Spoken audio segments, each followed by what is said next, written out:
into a space where beauty meets authenticity and transformation is not just a possibility, but a promise.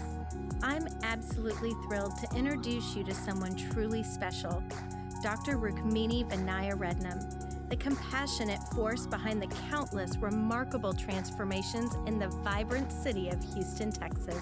Picture this: every curve, every contour crafted with care and expertise, not just by a board-certified plastic surgeon, but your very own cheerleader for self-discovery and confidence. Get ready to embark on a journey where we explore the art of science of feeling your very best self. This isn't just a podcast. It's your cozy corner of empowerment and inspiration. So pull up a chair, pour yourself a cup of kindness, and let's dive into the Confidence Doc podcast with Dr. Rukmini Vinaya Rednam. Hi, I am Dr. Rednam, the Confidence Doc, and welcome back to the Confidence Doc podcast. I'm a board-certified plastic surgeon in Houston, Texas, and today we have a unique guest, someone who is literally all about confidence. So please welcome to the show, Christina Lecuyer. Thanks for having me. I appreciate it. So Christina, tell our audience a little bit about what exactly you do. Yeah, basically, I am what I call a confidence and a mindset coach. You know, a lot of people look at it as life coach. A lot of people look at it as business coach. A lot of my clients refer to me like almost like a therapist with a business mindset. And I've been doing it for probably about 7 years. Prior to this, I actually had a pretty successful career in the golf world. So I played professional golf for years, and then I transitioned to hosting corporate and charity golf events. So basically what that meant was executives hired me to play golf with them, and I helped facilitate business relationships on the golf course. But I learned a lot about business along the way. I learned a lot about the mindset of a high achiever. And then I also saw the blind spots of a lot of really successful people when it comes to stress and overwhelm and not being really aligned. And, you know, over the last 7 years, I've just kind of transitioned into this career, and I've been very, very fortunate to work with, you know, everyone from Wall Street CEOs to entrepreneurs. And yeah, it's been really a really cool blessing. I think that's really fascinating. You know, it sounds like you're somebody who's really good at studying kind of how people think. Yeah, I mean, mindset to me is everything. Obviously, you're an extremely high achiever, you're a high performer, you're a physician. I mean, obviously, you have to have somewhat of a growth mindset, but you also have to have, you know, a mindset that allows you to believe that, you know, things that most other people are not willing to do, that you can do. And I think a lot of times people get stuck in patterns, stories, habits of their family or people around them. And I think that one thing that I can do is just give that external perspective to be able to see the blind spots that may be holding them back from achieving the success that they want. And success is obviously defined very differently by a lot of people, but it's really getting clear on what success means to you and just helping a person achieve that. I love that.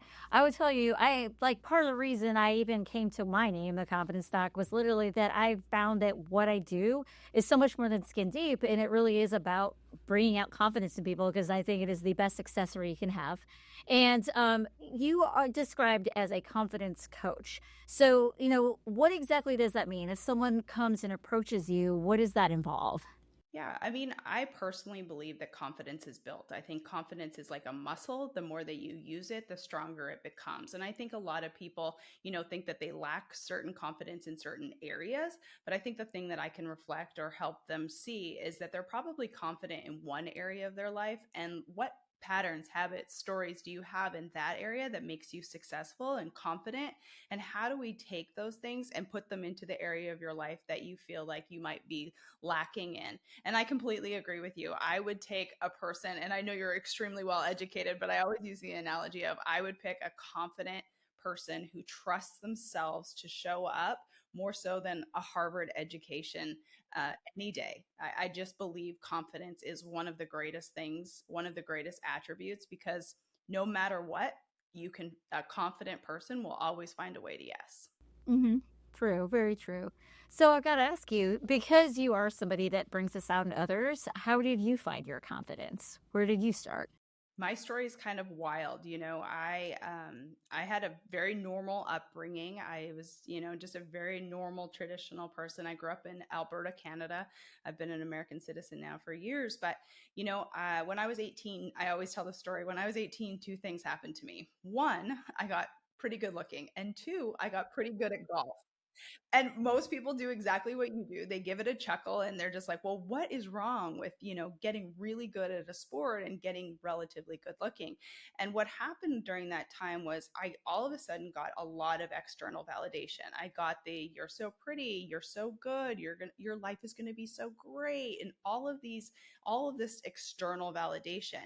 And what happened was is I became addicted to it for probably close to the next 10 years. I just wanted that dose of dopamine. I wanted that next Atta girl. I wanted that you're so great, you're so pretty, you're so successful, you're making all this money and doing all these things. And for probably until I was about 27 years old, I had a life that you would look at and go, it's pretty darn good. I was doing television, I was making a lot of money, I was, modeling at the time, I was doing all the things, but internally, I was very ill. I was not in a good spot. I had a horrible eating disorder. I didn't feel like I had a purpose on this planet. I was totally out of alignment. And when I was 27, after I'd, failed Q school, like LPGA, to get on the full tour for about 3 years, I was kind of at my rock bottom at 27. And I looked around and I thought, what is wrong? Like, I have everything anyone would ever dream of, but why am I not happy? And really at that time, it took me down this rabbit hole of, you know, personal development, self-development, realizing that your thoughts and your habits and your beliefs actually control your life.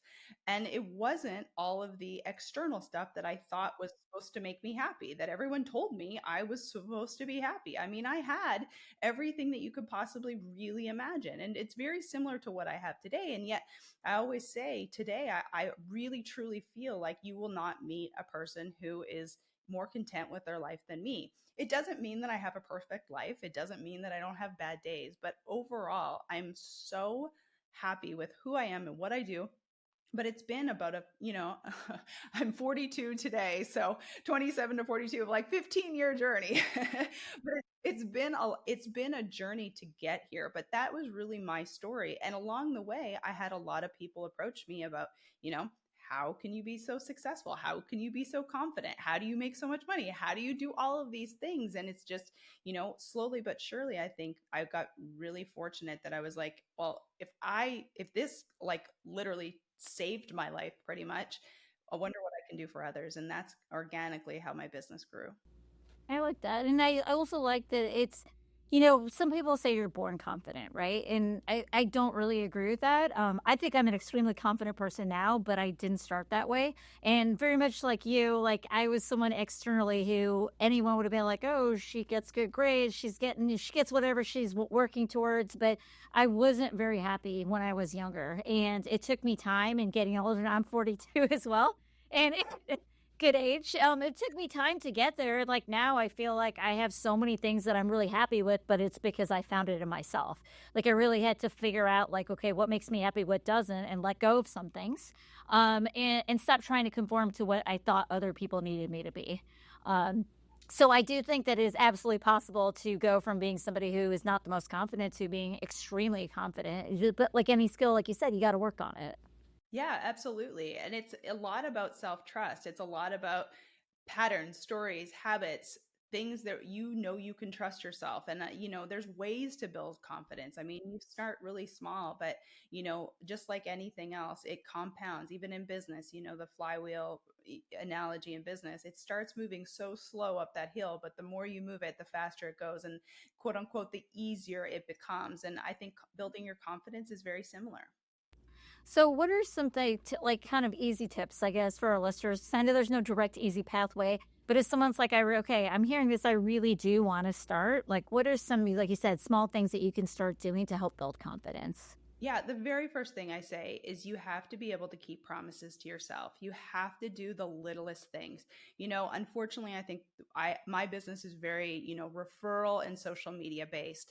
And I think everyone kind of looks for those quick fixes nowadays, those instant gratifications. And, I am not your coach if you believe that. I believe it's the consistency over time, long term. I always play the long game with everything. And I just think that that's one of the reasons why I've had so much success is it's that long game. It's that consistency. So I would say that if you're really looking to build your confidence, I would start with something super small. I have a silly analogy, but I have a glass of water in front of me. If you're a person who wants to drink more water, and every day you wake up with the intent to drink more water, and yet you don't do it, your brain, your belief is that you don't trust yourself, that you're not doing the thing that you say that you're going to do.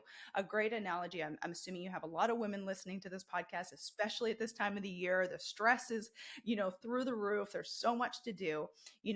So many people wake up, I'm not going to have the wine tonight. Tonight is the night that I'm not going to have the wine. Well, you have a whole day and it's just an absolute gong show. The kids are crazy, work's insane.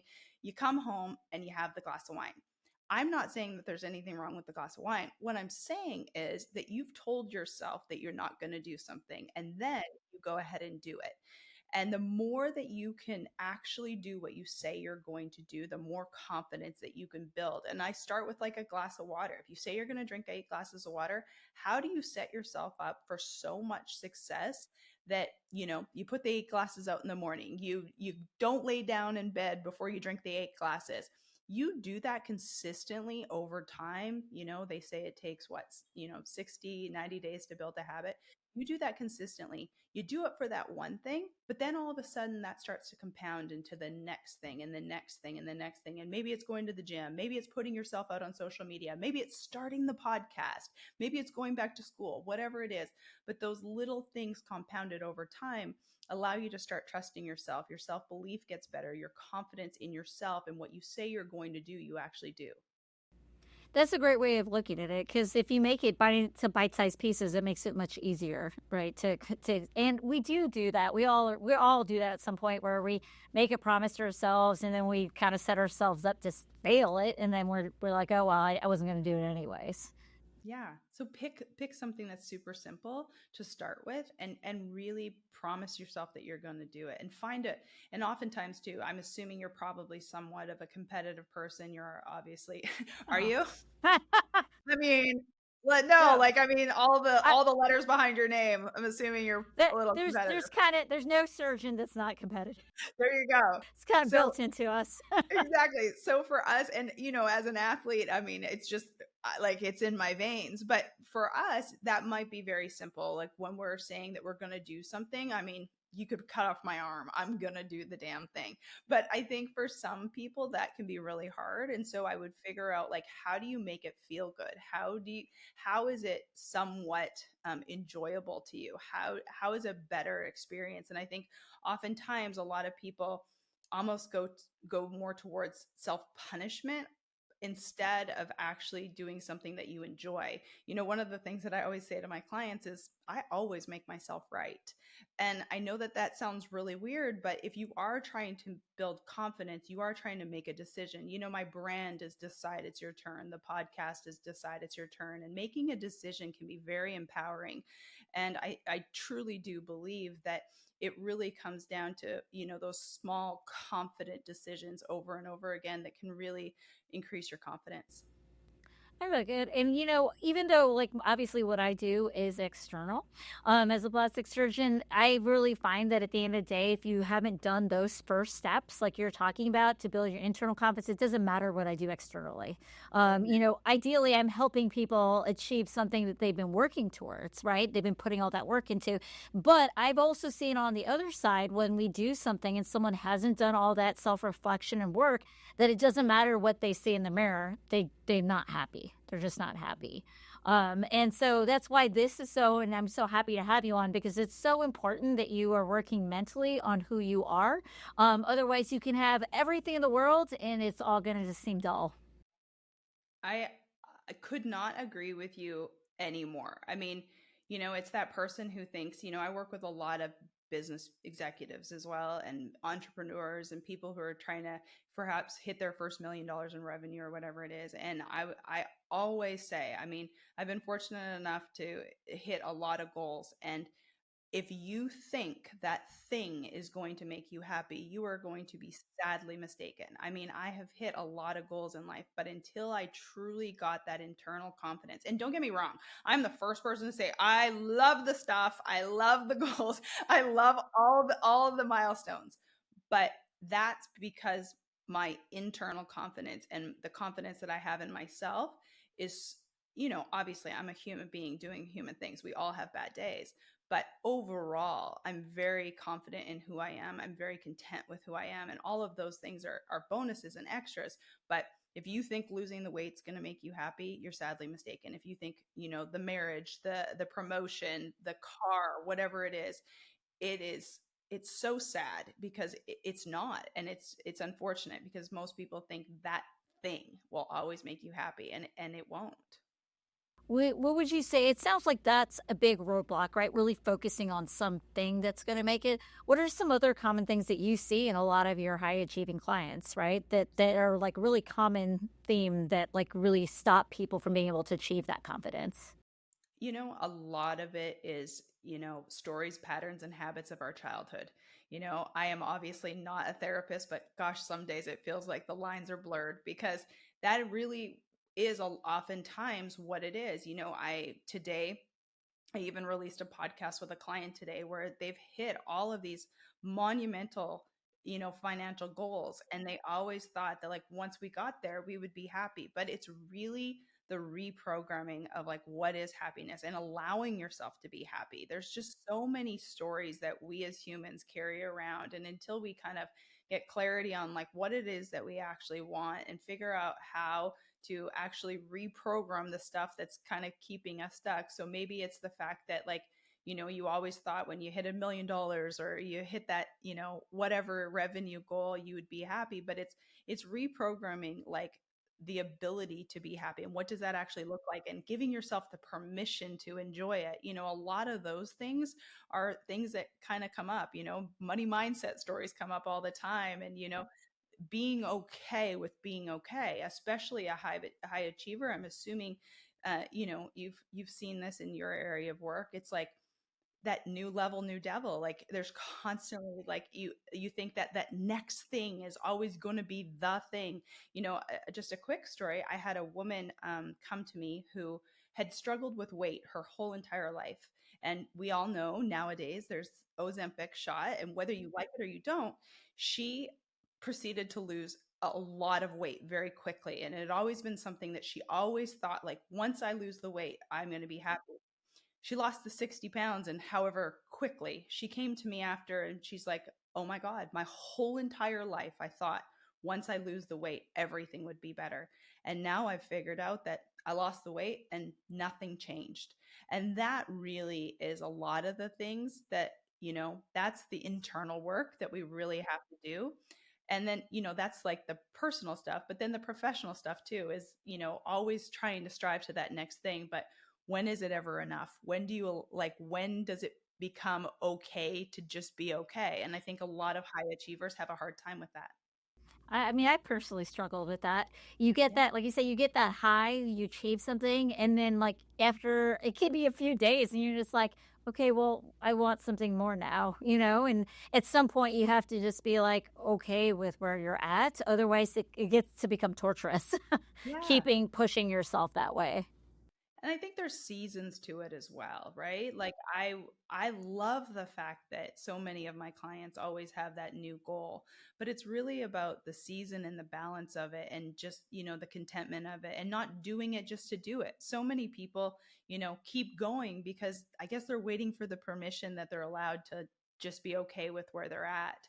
And, my job isn't to give them permission, but sometimes the permission is to just be okay for a minute and kind of get clear on what that next thing is. And sometimes people need that pause. Sometimes people need that season that's a little slow. And, especially high achievers, I'm sure you've gone through it as well, is like, that adrenal fatigue, that like that stress, that constant fight or flight, because you've always been trying to hit that next goal. And I think that oftentimes, sometimes, we got to slow down to speed up. Yeah, that's very, very true. Have you noticed, especially with a lot of your clients that you work with that social media has really had a big impact on sometimes how they're feeling, or do you feel like that's not really necessarily been something you've seen as much? Oh yeah. I mean, I think you'd live under a rock in saying that, social media doesn't affect people. I think it does. I think social media is a huge blessing if you allow it to be, but I also think that, we're all like, again, I am not perfect. This may be my occupation, but I mean, I've had bad days. I've felt that comparison. I've felt that imposter syndrome. I mean, my gosh, I think we all do. But I think it's a matter of, again, going back to confidence and feeling, confident in yourself and knowing that 90% of it, one thing that I always say is I don't take advice from someone who I wouldn't trade lives with. I may trade bits and pieces, like I might trade, oh, I'd love her this and that of this and that of that. But overall, if I'm not willing to trade everything for that, I don't really allow their opinion to come into my life because I'm very clear on what I want. I'm very clear and confident in the life that I'm creating, the life that I have. And I know that if I want something different, it's ultimately up to me. But I think being able to look at social media as for what it is and knowing that, if you need a break from it, you better get off of it and have the discipline to put it aside. And I think sometimes, there's days where I wish that I didn't need it. You know what I mean? I think that there's some of those days that I just like, oh, I would love to not have a social media based business. Yeah, that makes it a little harder. Yeah. Well, it's funny because I when I became a plastic surgeon at that time, like social media wasn't quite what it is now, and now it is an absolute expectation in my specialty that I would have a social media account, and so it has been something different for me to be that public and open with things, and I did find that I enjoy aspects of it a lot, but sometimes it can be very exhausting trying to kind of be on all the time to be like my life's so interesting because I have boring days. It's not that interesting. But I do think it is like I've definitely seen the positives of social media. Like there's a lot of people that I look at and I'm like, oh, they're aspirational. I think these people are really amazing, and it gives me ideas and things. And then there's other times that yeah, you find yourself like comparing too much, and it can be hard. And I with my patients, it's really like I have to focus a lot about like everybody has different bodies, can't always compare what we see to others. It's really just focusing on do we achieve what you were hoping to achieve for yourself. So there's definitely positives and negatives to it, but I agree there's just times that you need to just put your phone down and disconnect and spend time doing other activities that you enjoy. Yes. Get outside. Go for, I walk every single day. I've probably missed 50 days in 5 years. Like it's just my connection with God, source, universe, whatever you believe. And on some days I just feel like we're so connected that you have to reconnect to yourself, reconnect to source or whatever you call it. For me, it's God, but you have to reconnect with something and kind of get centered again because there's just so much out there. And I think it's a blessing for those who perhaps have never, you know, 15 years ago, you could have never, like, if you came from a certain demographic or a certain area or whatever, you would have never been able to see the insides and outs of what a surgeon does or what a coach does or a podcaster or all the things. So it's such a blessing in that regard. But then also, too, on the other side of the coin, it is just there are days where you just think life must have been so much easier without it. So, a question for you personally is how do you define success? Right? Like we talked about confidence, but how do you define success? My social media handle on Instagram, where I hang out mostly, is Be Christina. And the reason why it's Be Christina is years ago, it was Golf Christina. And I literally, my identity was what I did. And I think a lot of people, we take away doctor in front of your name. There's a piece of you that, gosh, who am I without that? And I'm not saying that you can't have that because I'm still Golf Christina in a lot of regards. I still play money games with my old man. It's one of the biggest joys that I have. But being Christina and being Dr. Redmond, you know, Redmond without the doctor. Who are you without that? And for me, it's being Christina. To me, that's success. Whether it's podcaster Christina, coach Christina, wife Christina, golfer Christina, whatever Christina it is. But for me, it's just really being authentically myself and just knowing that, whoever I am, I'm still worthy, whether I look a certain way and make a certain amount of money, whether I'm sold out, whether I'm not. And it's kind of that peace within myself. To me, that is true success. Being able to say that and actually be there, I think is one of the greatest successes that I've had, to be able to actually truly believe that and say that. So I think for me, success and is just being Christina. That's the awesome answer. And I think that that's actually way harder sometimes than it seems. But like I think if we all really just focused on really being who we want to be, or like that, things would actually be so much easier. But it is a wonderful way, and at the end of the day, it's being our authentic selves, right? And hopefully that's the message that as much as possible we can put out to other people by doing it ourselves. Yeah, absolutely. I mean, it's such a goal if you really think about it, because it kind of strips away so much. Men in particular have a really like I have a lot of male clients, and their association with what they do is very tied. I mean, it's just like when we go to a dinner party, oh, what do you do? What do you do? Instead of asking like, what are you passionate about? Like little things like that to help take your identity, because there's some stages that people are so confused on what they're doing, and they feel so tied to what they do, and how they look, or how much money they make, or who they're married to, or whatever. And I think if we can really get back to like, who are we, and like, what does that actually mean to us, and are we confident in that, no matter what it looks like in whatever stage you're in. So we're just about to be moving into the new year, right? This is the time of year where everyone starts really thinking about, I need to change things. We put all this pressure on ourselves. What would you suggest for someone who's like, okay, I got to come up with my New Year's resolution? What's maybe the better way to approach that for like, okay, the me I want to be in 25? Oh my gosh, that's so funny that you asked that, because I just recorded a podcast for my podcast today about this. I am not a New Year's resolution girl. And I believe, again, my brand has decided it's your turn. And I believe you can decide at any moment in time. You can decide at 5 o'clock on a Thursday as we're recording this. I don't think it has to be a January 1st. I do like the energy of a new year for sure, but I always look at it more so like I pick a word of the year. I know a lot of people don't, it's funny. I actually have it on my table, believe it or not, because I was recording a podcast, but I've done this for a long time. But since 2019, if you're looking at this on audio, I've done a word of the year, or on video. I've done a word of the year for years. And for me, it's the guiding light to the year. Like, what is the theme? What is like, how do I want to feel for the year? What is the intention for the year? And it's not so much like a resolution. It's like, how do I want to look at the year? What do I really want to be able to look back and see the theme of the year?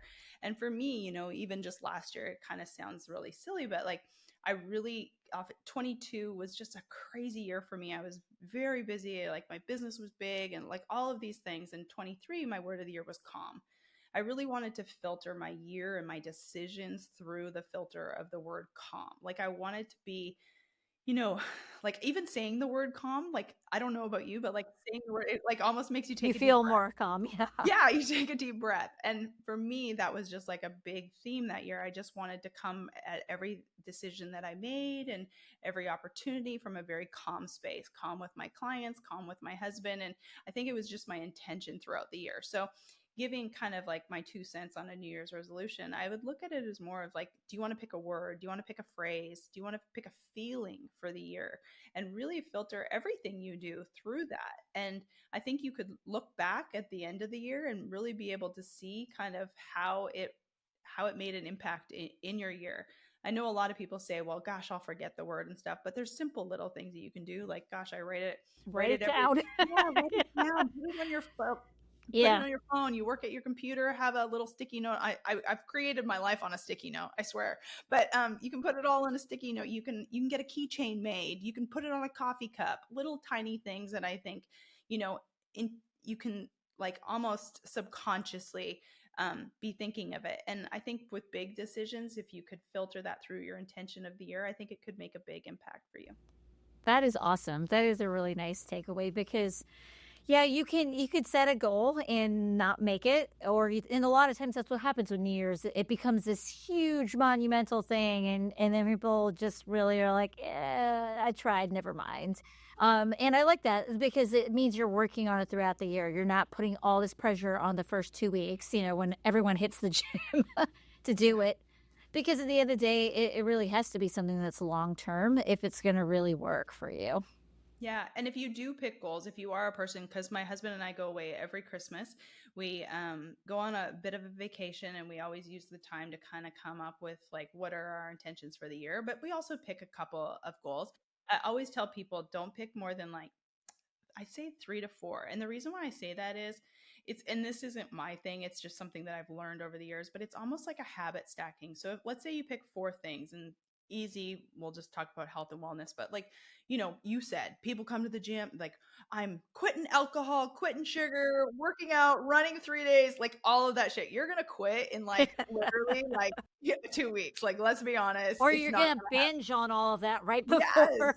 exactly. When people tell you can't have it, oh my gosh, it's wild how much you want it. But like, start with one thing for the first quarter of the year. I kind of look at years in the quarters, but like for the first quarter of the year, let's say you're not drinking alcohol. So for Q1, if you don't drink alcohol, and then Q2, you can stack another habit, because by the time that you've done it for 90 days, chances are you're going to be in the habit. And like, maybe it's drinking more water, maybe it's going for a walk every day, but you can habit stack through quarters. And so really, when you look back throughout the whole year, you'll be able to see massive changes, even if you added or subtracted 4 things throughout the year, but you made them consistent by doing one thing at a time each quarter. And I think that, for our listeners, that's doable, right? Like if you kind of break it down that way. So I got to ask you, where are you going to go for your vacation then this year? We're so blessed, but my husband has a quote unquote traditional job, his business. So he doesn't take off a ton of time throughout the year. So we normally do an international trip for 2 weeks every Christmas, but this year we've gone on so many smaller trips. So we're going to Mexico, an all inclusive for like 10 days to just kind of That chill sounds out. But awesome. That yeah, sounds it's awesome. fabulous. I don't do cold. I grew up in Canada. I lived there until I was 21, and I refused to do cold again. So I only do warm. I'm generally like that, but I live in Texas and it is the surface of the sun. So Yeah, sometimes it's nice. So we're actually going to Colorado this year. We're going to do some cold. that's awesome. Well, I live in Arkansas. It's just as hot Yeah. here. Well, Yeah. maybe not as humid in the summers, but I love it. Like I said, I moved here when I was 21, so I've been here half my life, and I am the only person who does not complain when it's 115. Like, I'll play golf all day. I think it's the greatest thing ever. Everyone else is miserable. I'm like, this is brilliant. I love it. But when it goes under 60, I am the first person to look like it's like You're a I'm winter. headed. Yes, exactly, Yeah. girl. Oh, I'll wear the beanie. I'll do the whole thing. Well, awesome. Well, I hope you have a fabulous vacation. And thank you so much for joining us today. For anyone listening who would be interested in learning more about what you do, what is the best way for them to get a hold of you? Yeah, absolutely. I am, like I said, Be Christina over on Instagram. I'm Christina Lecuyer, which is very hard to say, really hard to spell. So I use Be Christina more often than not. But you can always send me a text message, 501-222-3362. You can do that. You can follow me on the Decide It's Your Turn podcast. Anywhere where you're listening to this podcast, you can find the Decide It's Your Turn podcast. I'm on LinkedIn, all the places, but mostly Instagram is where we hang out the most. Well, thank you so much for joining us. And to everyone listening, the reason why I talk about this with all my patients all the time, right, is not enough to just change your external. You have to really change from within to really achieve to be the person that you want to be. So thank you so, so much. Have a wonderful trip. And thank you all for listening to the Confident Stock podcast. And stay tuned for next year. As we wrap up another episode of The Confident Stock, I want to extend our heartfelt thank you for being a part of our community. If today's conversation resonated with you, remember that Dr. Rednam and her team are here to support you on your journey to self-confidence and beauty. Your story is unique, and it's our privilege to help you create the masterpiece that is your life. If you'd like to book a consultation with Dr. Rednam, you can visit her webpage at drrukminirednam.com. Fill out a contact form and one of her coordinators will get with you accordingly.